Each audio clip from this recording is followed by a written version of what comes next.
হচ্ছে আমার পরিচয়টা দেই। আমার নাম তো হচ্ছে বললোই দীপ্তি ঘোষ মন্দিরা। আমি ময়মনসিংহে থাকি। আমার স্কুল ছিল বিদ্যাময় সরকারি বালিকা উচ্চ বিদ্যালয়, আর কলেজ ছিল মিনাসি সরকারি মহিলা কলেজ। আমি অনার্স কমপ্লিট করেছি বঙ্গবন্ধু শেখ মুজিবুর রহমান কৃষি ইউনিভার্সিটি থেকে, যেটা হচ্ছে সামনায় গাজীপুরে। আর এখন হচ্ছে আমি মাস্টার্সে করছি বাংলাদেশ কৃষি বিশ্ববিদ্যালয়ে এগ্রিকালচারে অ্যাগ্রোফরেস্ট্রি ডিপার্টমেন্ট। এখানে আমাদের আলোচনার বিষয়টা হচ্ছে graphic design with freelancing course. এই কোর্সটা নিয়ে এখন বিস্তারিত আলোচনা করব। তো সেটার জন্য হচ্ছে প্রথমে গ্রাফিক ডিজাইনটাতে পরে আসি। প্রথমে আমরা জানি যে ফ্রিল্যান্সিংটা কি, বা কেন হচ্ছে আমরা ফ্রিল্যান্সিং করব, বা ফ্রিল্যান্সিং দিকে কেন আমাদের আগ্রহ জন্মাবে, সেটা নিয়ে আমরা প্রথমে একটু আলোচনা করি। আমরা ছোটবেলায় বা এখনো যখন জিনিস কিনি, সাপোজ স্কুল অ্যাক্সেসরি অথবা ড্রেস বা ফুড, এরকম অনেক কিছুই, সবকিছুর উপরে না হলেও কোনো কোনো জিনিসের উপরে আমরা সবাই কিন্তু লেখা দেখেছি মেড ইন চায়না অথবা আদার্স বিভিন্ন কান্ট্রির নাম লেখা থাকে। এখন চায়না থেকে কেন প্রোডাক্ট বাংলাদেশে আসে, অথবা ইউএসএ থেকে জাপান থেকে কেন বাংলাদেশে প্রোডাক্ট আসে, বা তারা কেন হচ্ছে আমাদের হয়ে কাজ করবে, কেন আমাদের দেশের জিনিসের জন্য কাজ করবে, বা সেই দেশ থেকে আমরা কেন জিনিস আনবো, সেটার একটা কথা থেকে যায়। ধরা যায় বাংলাদেশের কোনো একটা কোম্পানি হয়তো চায়নাকে সেই প্রজেক্টটা দেয়, কাজটা করার জন্য দেয়, এবং গার্মেন্টস ফ্যাক্টরিতে বাংলাদেশ এত উন্নত, এই ড্রেসের আদার্স যে সাইটগুলো আছে সেগুলোর জন্য কিন্তু আমাদের বাইরের দেশ থেকে আমদানি রপ্তানি এগুলো করতে হয়। তো যখন চায়নার কোনো কোম্পানিকে বলা হয় বা সেই প্রজেক্টটা দেওয়া হয়, তারা সেই কাজটা করে বাংলাদেশে জিনিসটা পাঠায়। এখন তারা যে আমাদের কাছ থেকে অর্থাৎ বাংলাদেশের কোনো সেক্টরের কাছ থেকে কাজটা নিল, এই কাজটা তারা যে করলো আমাদের দেশে হয়ে, তারা কাজটা কমপ্লিট করলো, কাজটা কিন্তু আমাদের দেশের, কারণ প্রোডাক্টটা আমাদের দেশে সেল হবে। এই কাজটাকে তাদের যে বাইরের দেশের কাজ আমাদের দেশের পক্ষ থেকে, এটাকে মূলত বলা হয়ে থাকে ফ্রিল্যান্সিং। এটা হচ্ছে ফ্রিল্যান্সিং এর একটা বেসিক ধারণা। যারা মোটামুটি ফ্রিল্যান্সিং সম্পর্কে জানি না, তারা আশা করা যায় এটার মাধ্যমে আমরা বুঝতে পারবো। অর্থাৎ এই জিনিসটা আগে থেকেই আছে, কিন্তু এখন শুধুমাত্র ফিজিক্যালি এই জিনিসটা হচ্ছে না, জিনিসটা অনলাইন ভিত্তিক চলে এসেছে। কিভাবে চলে এসেছে? এই যে কোনো ড্রেস অথবা আদার্স জিনিসগুলো যেগুলো ফিজিক্যালি আসে, এছাড়াও অনেক সময় দেখা যায় অনেক বড় বড় কোম্পানি রয়েছে যারা বাইরে থেকে বিভিন্ন ধরনের জিনিস তাদের প্রয়োজন পড়ে বাইরের দেশের মানুষের, তারা সচরাচর নিজের দেশেই সেই স্কিলড পার্সনটা পায় না, তাদের এই জিনিসটা নিয়ে একটা প্রবলেম থেকেই যায়। তখন তারা চেষ্টা করে অন্য কেউ যদি এই কাজটা করে দিতে পারে, তারা হায়ার করবে, দেন এই কাজটা করে দিবে, এরকম তাদের মধ্যে একটা টেন্ডেন্সি তখন কাজ করে। সেখান থেকে মূলত ফ্রিল্যান্সিং। ইউএস এর একজন ক্লায়েন্ট, যার হচ্ছে আমরা ধরি তার একটা ওয়েবসাইট ডিজাইন করা দরকার। এখন সে নিজে সেই ওয়েবসাইটটা ডিজাইন করতে পারে না, তাহলে অবশ্যই হচ্ছে তার সেই ওয়েবসাইটটা কাউকে ডিজাইন করে দিতে হবে। এখন তার জন্য সে কি করবে? কারণ অবশ্যই সবসময় তার দেশে সে সেরকম স্কিলফুল পার্সন পাবে না, বা সেই ক্ষেত্রে বাজেটেরও একটা ব্যাপার থাকে তাদের জন্য। তো তখন তারা যদি এমন একটা প্রসেসের মাধ্যমে যায় যে ইন্টারন্যাশনালি তারা দেখতে পায় যে কারা কারা আছে যারা এই ওয়েবসাইট ডিজাইন সম্পর্কে জানে বা ওয়েবসাইট ডিজাইন করতে পারে, এই ধরনের মানুষ যদি তারা পায়, তখন তারা কিছুটা তাদের বাজেটের তুলনায় কম বাজেটে, কারণ সচরাচর যে বাজেটে তারা ইউএসএ তে কাজটা করাতে পারবে, অন্যান্য দেশে অনেক ডিজাইনারদের কাছ থেকে দেখে তারা যদি জিনিসটা ঠিক করে নেয় যে তারা কিরকম বাজেটে বা কিরকম ডিজাইন করতে পারবে, তখন তাদের জন্য কাজটা সুবিধা হয়। এভাবে তারাও দেখা যায় বিভিন্ন ডিজাইনারদের হায়ার করে কাজটা করার জন্য। এই যে তারা হায়ার করলো, এই ক্ষেত্রে যাকে হায়ার করলো তার উপকার হলো, যিনি হায়ার করলো তার উপকার হলো। যিনি হায়ার করলো তার কি উপকার হলো? দেখা যায় সে অনেকজন ডিজাইনার থেকে একটা রিভিউ নিতে পারলো, সে দেখতে পারলো কে আমার কাজটা ভালো করতে পারবে, সে স্কিলফুল একজন পার্সন খুঁজে পেল। আবার যে কাজটা করবে সেও কিভাবে বেনিফিটেড হলো? সেই কাজটা করার জন্য তাকে কিন্তু, যদি ইউএসএ হয়, বাংলাদেশের কেউ যদি এই কাজটা করে, তাকে কিন্তু কাজটা ইউএসএ তে যে করতে হচ্ছে না, সে কাজটা বাংলাদেশে বসেই করতে পারছে, তা যেতে হচ্ছে না, সে তার নিজের বাসায় ঘরোয়া পরিবেশে, অর্থাৎ রিমোট ওয়ার্ক যেটাকে আমরা বলে থাকি, করতে পারলো। এক্ষেত্রে তাদের কোনো প্রকার কোনো যাতায়াতের কোনো মানে প্রবলেম হচ্ছে না, বা আদার্স কোনো প্রবলেমই হচ্ছে না। তারা বাইরের সাথে কমিউনিকেশন করতে পারছে, অনলাইনে করে কাজটা তারা করে দিতে পারছে। এর বিনিময়ে তারা একটা আর্ন করতে পারছে, অর্থ উপার্জন করতে পারছে। তো এক্ষেত্রে যেহেতু দুই পক্ষই বেনিফিটেড হচ্ছে এই ফ্রিল্যান্সিং এর মাধ্যমে, এখান থেকে মূলত ফ্রিল্যান্সিংটা আসে। এভাবে ফ্রিল্যান্সিং এর শুরু আর কি। এখন আমরা ফ্রিল্যান্সিং এর বেনিফিট মূলত আমি বলে ফেলেছি, তারপরেও দেখা যায় অনেকেই হচ্ছে বাইরে যে কাজ করতে পছন্দ করে না, বা অনেকে সেই সুযোগ সুবিধা থাকে না, ফ্যামিলি কন্ডিশনের কিছু ব্যাপার থাকে, অনেকে ফিনান্সিয়াল কন্ডিশনের প্রবলেম থাকে, বা অনেকের ক্ষেত্রে দেখা যায় স্পেশালি অনেক মেয়েদের ক্ষেত্রে দেখা যায় যে তারা অনেকেই বাইরে যে কাজ করতে পারে না। আমি সবাইকে বলছি না, অনেকেই দেখা যায় ফ্যামিলির কিছু রেস্ট্রিকশন থাকে, কিন্তু যারা ফ্রিল্যান্সার তাদের কিন্তু এই ধরনের কোনো রেস্ট্রিকশনের মধ্য দিয়ে যেতে হয় না, কারণ তারা ঘরে বসে ইজিলি কাজ করতে পারছে। আবার যারা হচ্ছে জব হোল্ডার অথবা পড়াশোনা করে, যারা পড়াশোনার পাশাপাশি কিন্তু এটা একটা সুবর্ণ সুযোগ বলা যায়, কারণ এইচএসসি এইচএসসি শেষ করার পর নিজের মধ্যে অর্থ উপার্জন করার একটা তাগিদ চলে আসে, কারণ এই জিনিসটা তখন মনে হয় যে বাসা থেকে কতবার টাকা নিব, এটা আমাদের সবার মনেই আসে। দেখা যায় পড়াশোনার পাশাপাশি যেহেতু কাজটা ঘরে বসেই করা যায়, তো পড়াশোনার পাশাপাশি অথবা জব করার পাশাপাশি এই কাজটা কিন্তু আমরা কন্টিনিউ করতে পারি খুব ইজিলি। কাজ করতে করতে আমাদের মধ্যে সেই দক্ষতাটাও চলে আসে, যার মাধ্যমে খুব একটা প্রবলেম আমাদের হয় না। আবার আমরা জানি যারা মোটামুটি জব প্রিপারেশন নিচ্ছি তারা জানি যে বাংলাদেশে চাকরির বাজার অনেক কঠিন, প্রচুর পরিশ্রম করতে হয় এবং খুব লেন্দি প্রসেস। আমরা যদি গভর্নমেন্ট জব চিন্তা করি, বিসিএস এর কথা যদি চিন্তা করি, একটা বিসিএস কমপ্লিট হতে 2 থেকে 2.5 বছর সময় লেগে যায়। ব্যাংক জবের কথা যদি চিন্তা করি, 1 বছরের আগে কোনো নিয়োগ সম্ভব হয় না। কিন্তু এই যে আমি চাকরির পরীক্ষাগুলো দিব, অ্যাপ্লাই করব, 9 গ্রেডের যে কোনো জবে অ্যাপ্লাই করার জন্য 700 টাকার কমে কিন্তু আমার হবে না। 10 গ্রেডের কোনো জবে করতে গেলে 500 কমে হচ্ছে না। এখন আমি তো একটা জব অ্যাপ্লাই করবো না, কয়েকটা জব অ্যাপ্লাই করবো। এই যে অ্যাপ্লাই আমি করব, সেটার জন্য তো আমার একটা অ্যামাউন্ট লাগবে। সেই অ্যামাউন্টটা তো আমি চাইলে আমি নিজেই আর্ন করতে পারি ফ্রিল্যান্সিং করার মাধ্যমে। তাহলে আমরা কেন সেই সুযোগটা নিব না, যেখানে আমরা নিজেরাই পাচ্ছি।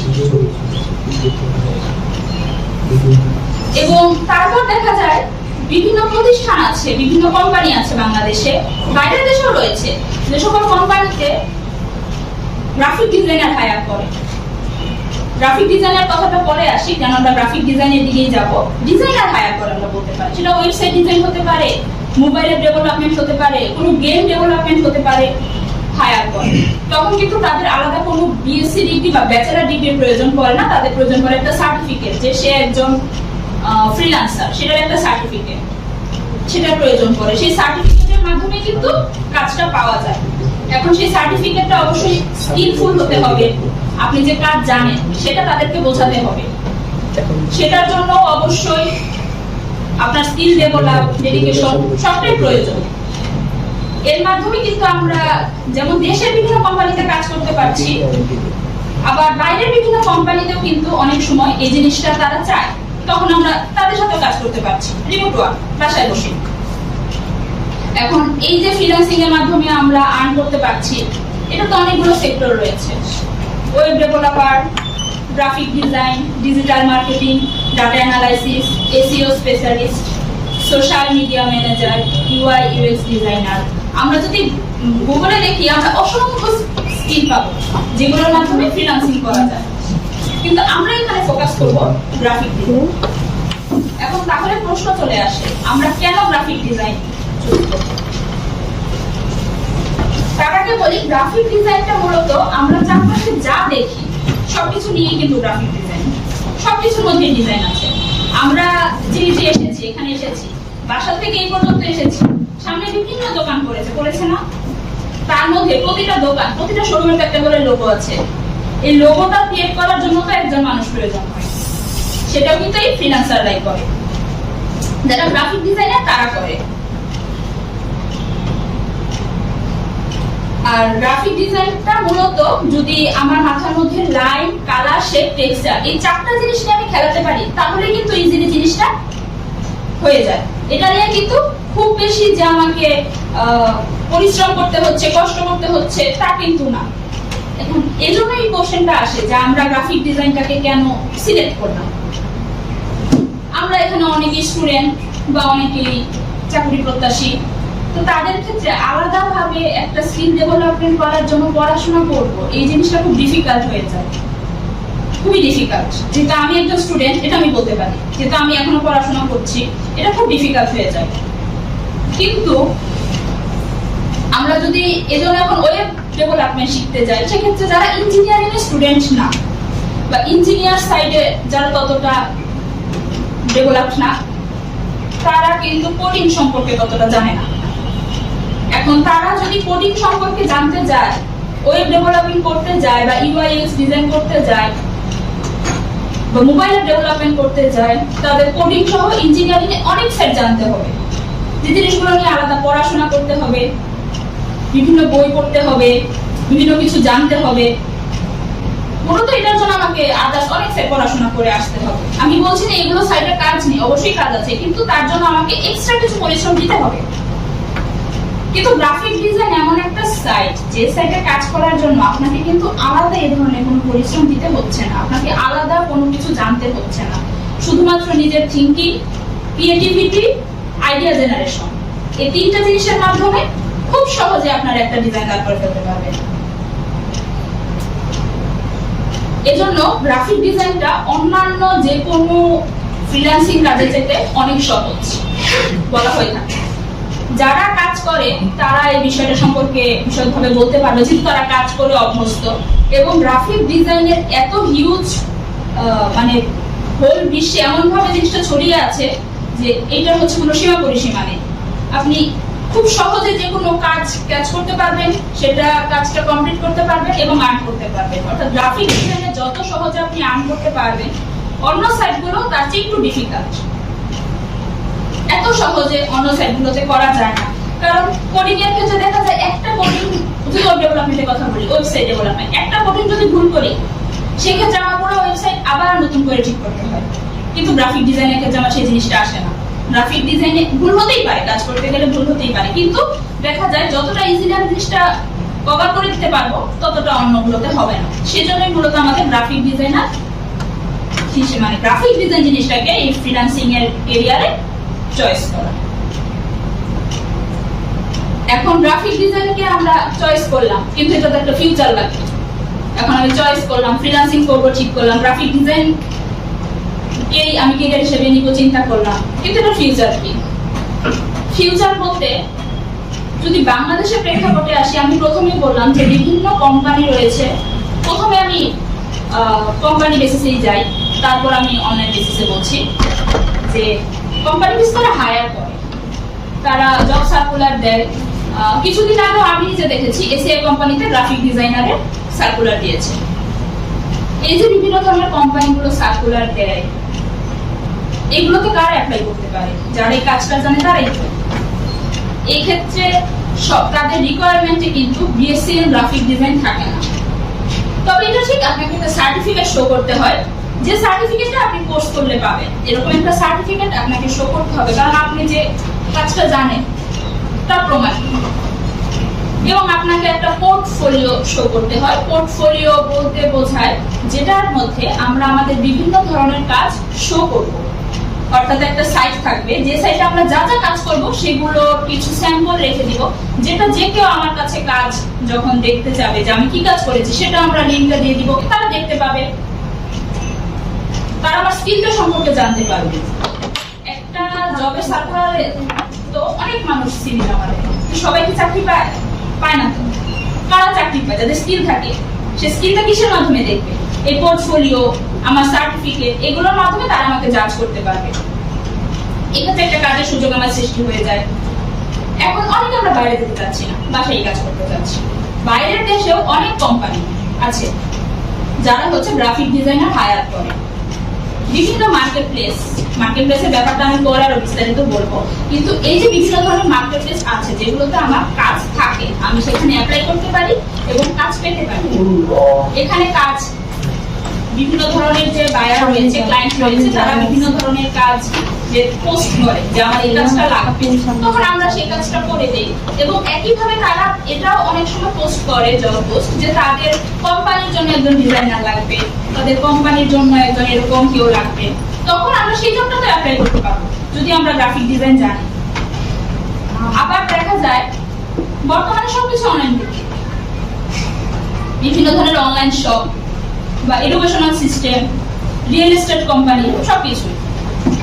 এদের সকলেরই ফেসবুক আছে, টুইটার আছে, ইনস্টাগ্রাম আছে, আদার অনেক সাইট রয়েছে। প্রতিটা সাইটে একটু সোশ্যাল মিডিয়া পোস্ট দরকার হয়, সোশ্যাল মিডিয়ার বিভিন্ন ব্যানার দরকার হয়, লোগো দরকার হয়। সেগুলোর জন্য ইজিলি গ্রাফিক ডিজাইনার তারা হায়ার করে। এখানে আমাদের কাজের একটা সুযোগ থাকে, একটা না হলে অসংখ্য সুযোগ থাকে, কারণ সম্পূর্ণ বিশ্বেই তো এই জিনিসটা চলছে। অনলাইন ভিত্তিক যে প্ল্যাটফর্মগুলো সেগুলো লাগে। এরপর আসি, এগুলো সোশ্যাল মিডিয়া পোস্ট সম্পর্কে বললাম, বা ব্যানার বা লোগো সম্পর্কে বললাম। বিজনেস কার্ড, প্রতিটা প্রফেশনাল ব্যক্তি একটা বিজনেস কার্ড থাকে, সেটা কারা ডিজাইন করে? গ্রাফিক ডিজাইনাররা ডিজাইন করে, তার মাধ্যমে তারা আর্ন করতে পারে। আমরা সবাই তো আমাজন, ইটসি, ইবে এগুলোর নাম শুনেছি। ইন্টারন্যাশনাল কতগুলো মার্কেট প্লেস বলা চলে, যেগুলোর মাধ্যমে আমরা বিভিন্ন জিনিস কেনাকাটা করে থাকি। বাংলাদেশেও এই ধরনের অনেক রয়েছে, কিন্তু আমি ইন্টারন্যাশনাল গুলো নামগুলোই বললাম, ওগুলো অনেক বেশি। সেই কারণে আমাদের যে 5টি মৌলিক চাহিদা, তার মধ্যে দ্বিতীয়টি হচ্ছে বস্ত্র। এখন এই যে বস্ত্র, ড্রেস, এটা তো ডিজাইন করা লাগবে। এটা কারা ডিজাইন করবে? যতদিন মানুষ রয়েছে ততদিন তো তাদের বস্ত্র লাগবে, মৌলিক চাহিদা। তো সেইটা ডিজাইন করার জন্য অবশ্যই গ্রাফিক ডিজাইনার লাগবে। তার মানে যতদিন মানুষ আছে, পৃথিবী আছে, গ্রাফিক ডিজাইনারদের চাহিদা শেষ হবে না। এটাই মূলত গ্রাফিক ডিজাইনের ফিউচার। যে কারণে এটার একটা কজ, যে কারণে ফ্রিল্যান্সিং ক্যারিয়ারে গ্রাফিক ডিজাইনকে চুজ করা।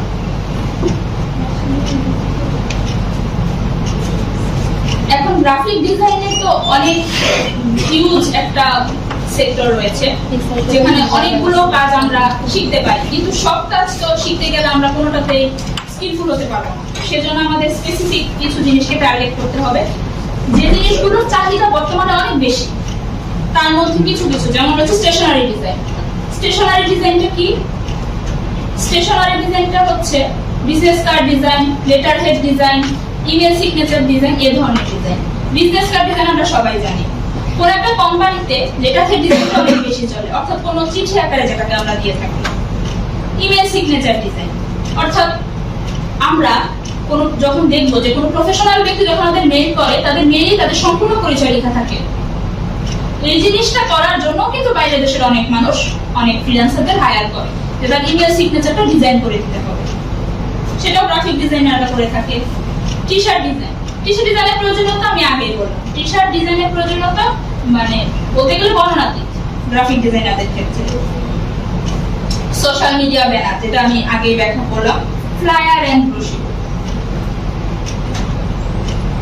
স্কুল, আমরা যখন এই জিনিসটা বাংলাদেশে অনেক বেশি পরিমাণে দেখা যায়, যখন হচ্ছে আমরা স্কুলে পড়তাম, কলেজে পড়তাম, বা এখনো দেখা যায় কোন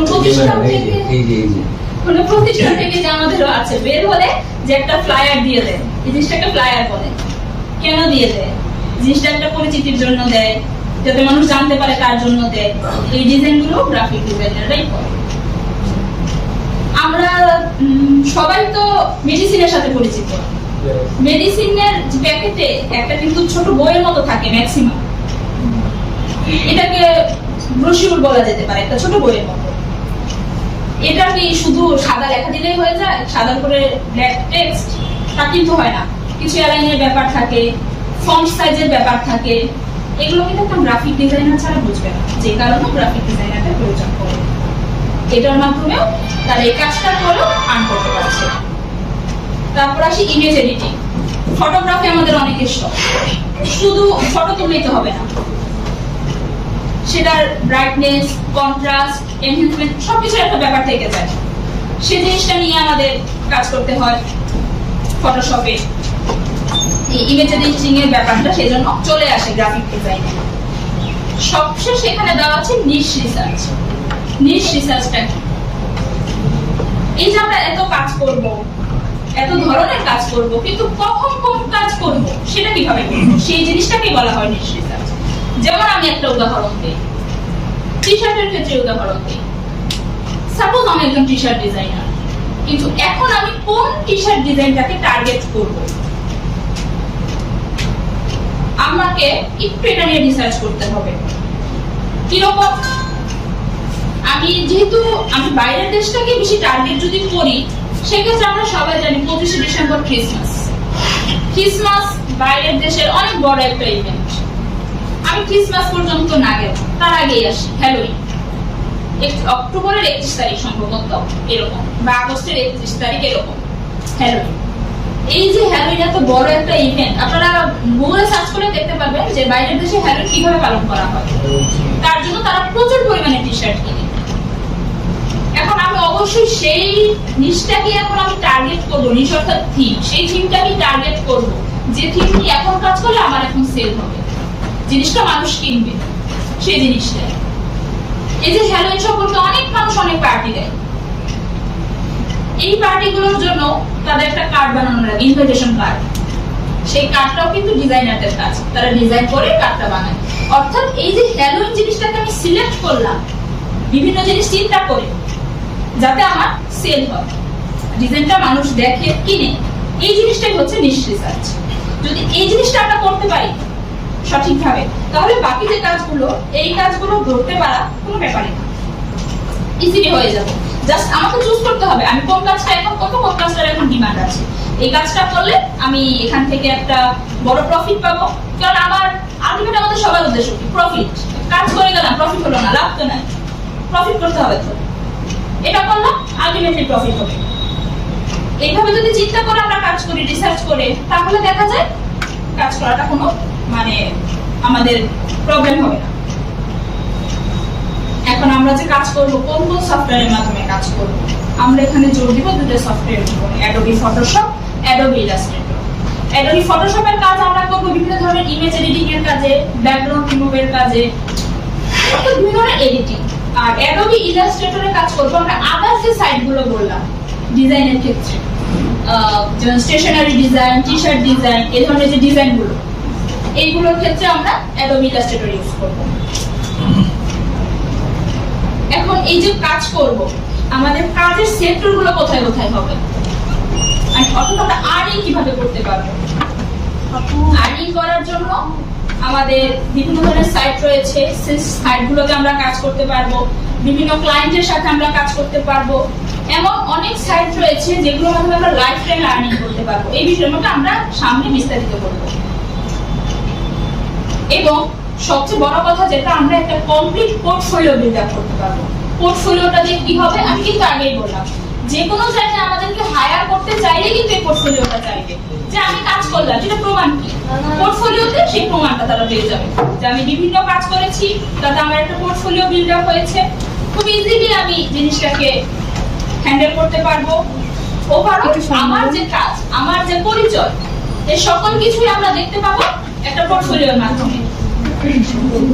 একবার যদি আমি আমার পোর্টফোলিওটাকে বিল্ড আপ করে ফেলতে পারি, তখন কিন্তু এইটা বাকিদের জন্য খুব ইজি হয়ে যাবে আমাকে জাজ করা। অর্থাৎ আমার জাজমেন্টাল যে ইস্যু, সেটা থাকবে হচ্ছে আমার পোর্টফোলিও। সেই পোর্টফোলিও বিল্ড আপ করতে আমরা হেল্প করবো। এখন আসি তখন যে মার্কেট প্লেসের কথা বললাম, মার্কেট প্লেসটা মার্কেট প্লেসটা এক্ষেত্রে কাজ করে থার্ড পার্টি হিসেবে। আমার গ্রাফিক ডিজাইনারের স্কিল আছে, আমি ডিজাইন করতে পারি। অপরদিকে একজন ক্লায়েন্ট, মানে যার একটা কাজ দরকার, সেই তো ক্লায়েন্ট, তাকে আমরা ক্লায়েন্ট বলবো।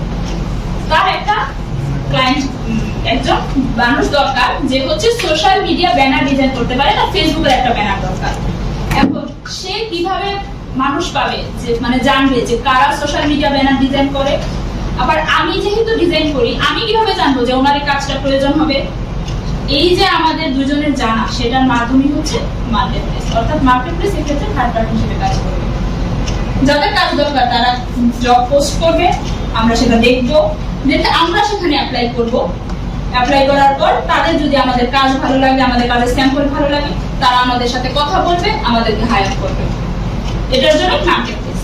এর জন্য বিভিন্ন মার্কেট প্লেস রয়েছে, ফ্রিল্যান্সার, ফাইবার, আপওয়ার্ক, তাছাড়াও রয়েছে guru.com, পিপলপাড়া, 99 ডিজাইন, এখানে অসংখ্য মার্কেট প্লেস রয়েছে। আমি এখানে বেস্ট 3টা মার্কেট প্লেস দিয়েছি ইন্টারন্যাশনাল।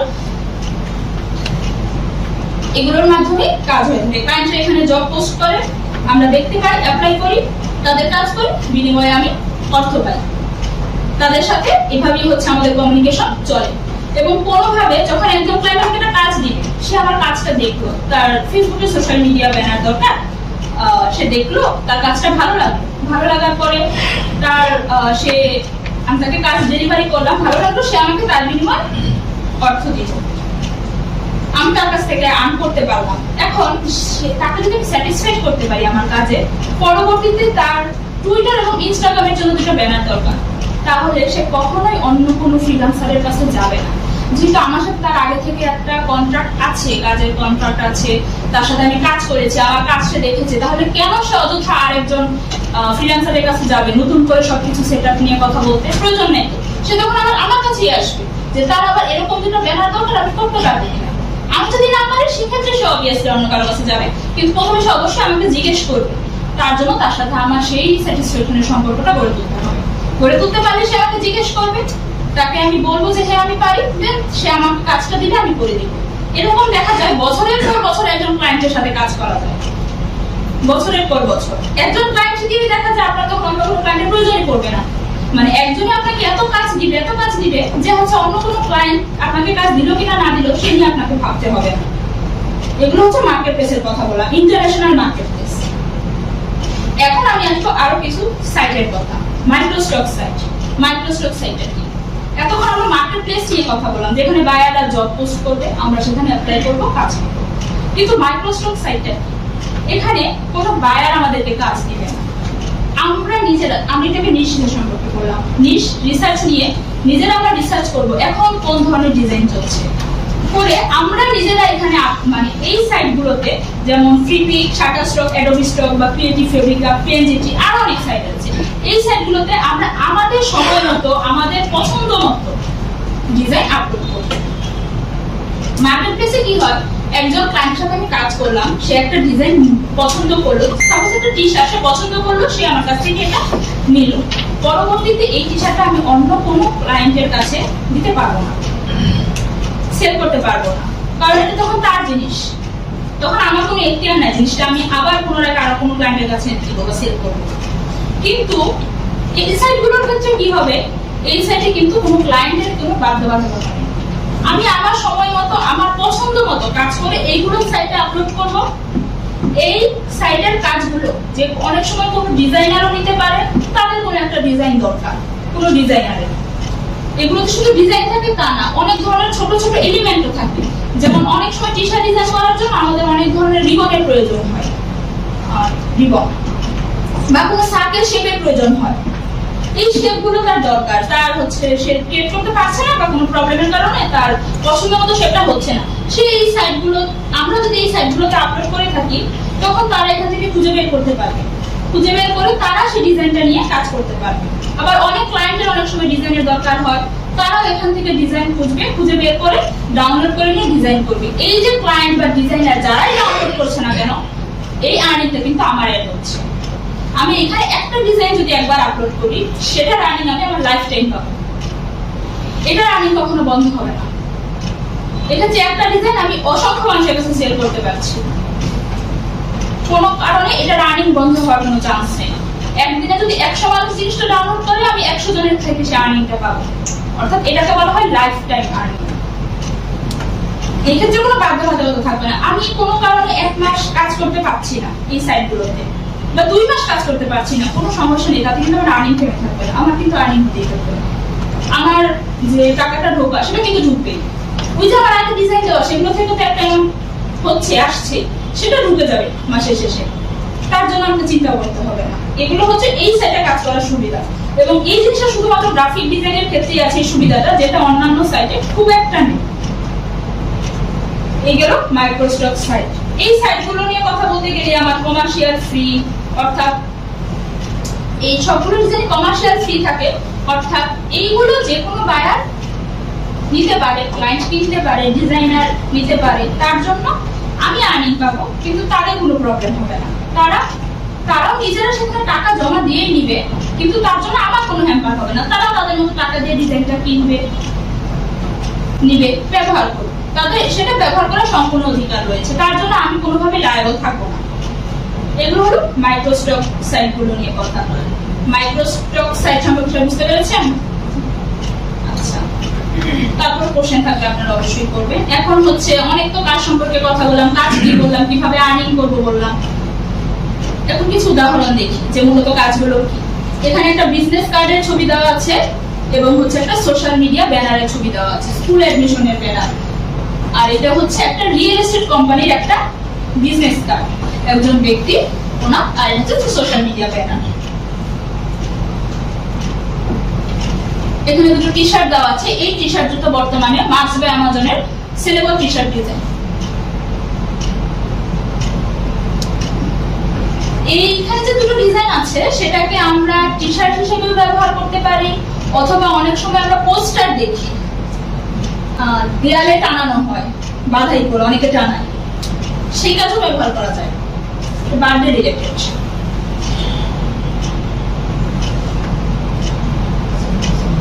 তারপর এখানে আরো দুটো ব্যানার আছে, একটা হচ্ছে মাদার্স ডে রিলেটেড, কয়েকদিন আগে মাদার্স ডে গিয়েছে সে রিলেটেড। আর এখানে উইন্টার ডিজাইনের, এটাও বর্তমানে এই ব্যানারটা চলছে, কারণ এখন উইন্টার সিজনটা সামনে আসবে।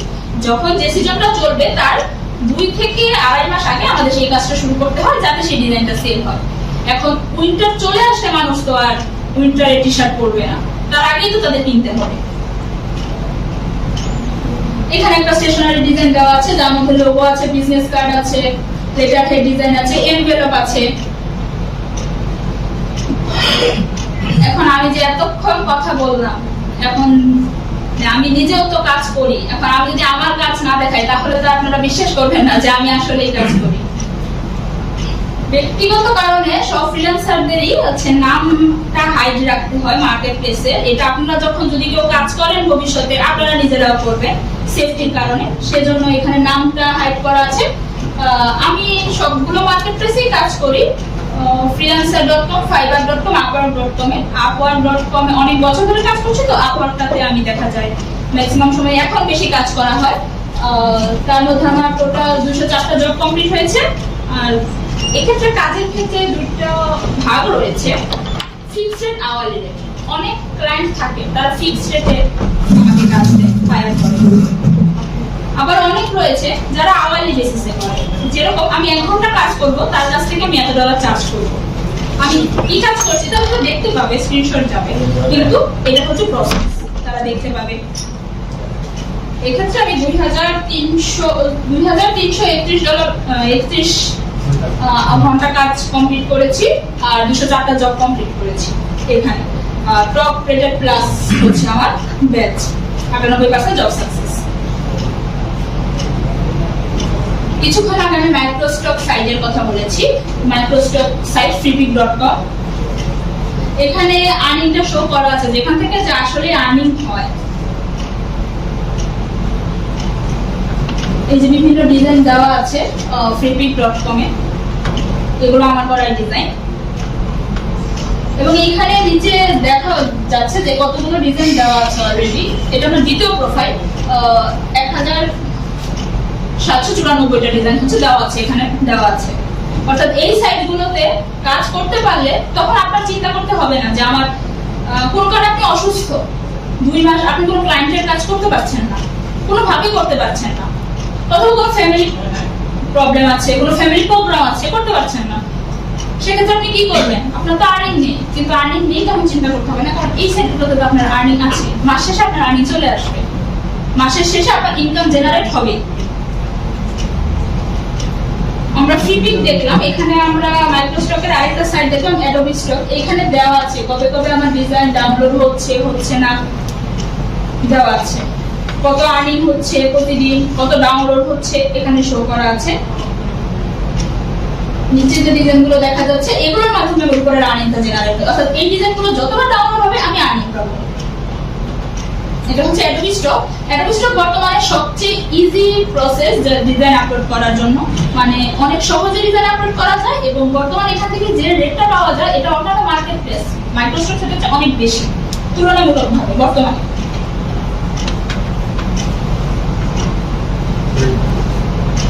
এখন হচ্ছে review and ongoing project. Review বলতে আমি যে একটা কাজ করলাম, একজন একটা ক্লায়েন্টের কাজ করলাম, তারা কাজটা দেখলো, তার ভালো লাগলো, কাজটা সে নিল, দেন সে আমাকে অবশ্যই একটা রিভিউ দিবে। তার এই রিভিউটা আমাকে হেল্প করবে পরবর্তীতে আমাকে আরেকটা কাজ পাওয়ার জন্য। যখন আমার কোনো মার্কেট প্লেসে একজন ক্লায়েন্ট দেখবে যে আমি এত মানে এরকম একটা 5 স্টার রিভিউ পেয়েছি, এতদিন কাজ করেছি, এত ডলার আর্ন করেছি, এত ঘন্টায় কাজ করেছি, তখন স্বাভাবিক তার একটা ট্রাস্ট ইস্যু চলে আসে। তার মানে আসলেই কাজ করে ডিজাইনারটা, উনি আসলেই ভালো, এরকম কিছু দেন আমাকে আরেকটা কাজ দেওয়ার জন্য নিজে অনুপ্রাণিত হবে। এভাবে যত দিন যাবে, যত আমার প্রোফাইলে রেটিং বাড়বে, তত আমার কাজ করার পসিবিলিটি বাড়বে, কখনো থেমে থাকবে না। এটা একটা কনসিস্টেন্সি। এবং graphic designer needed to create T shirt design from keywords on a ongoing basis. অর্থাৎ কোনো কারণে যদি কোনোভাবে যদি একটা লং টার্ম ক্লায়েন্ট ধরা যায়, সেই ক্ষেত্রে কিন্তু আদার্স ক্লায়েন্ট নিয়ে কোনো টেনশন থাকে না। যেমন এখানে আগস্টের 15 তারিখ 2022 থেকে আমি কাজটা শুরু করেছিলাম, এখন আমি কাজটা করছি, জব ইন প্রোগ্রেস। তো দেখা যায় এরকম লং টার্ম ক্লায়েন্ট থাকলে আর হচ্ছে চিন্তা করা লাগে না, যে কথাটা আমি কিছুক্ষণ আগে ব্যাখ্যা করলাম। এই পর্যন্তই ছিল আমার গ্রাফিক ডিজাইন নিয়ে আলোচনা। সবাইকে ধন্যবাদ।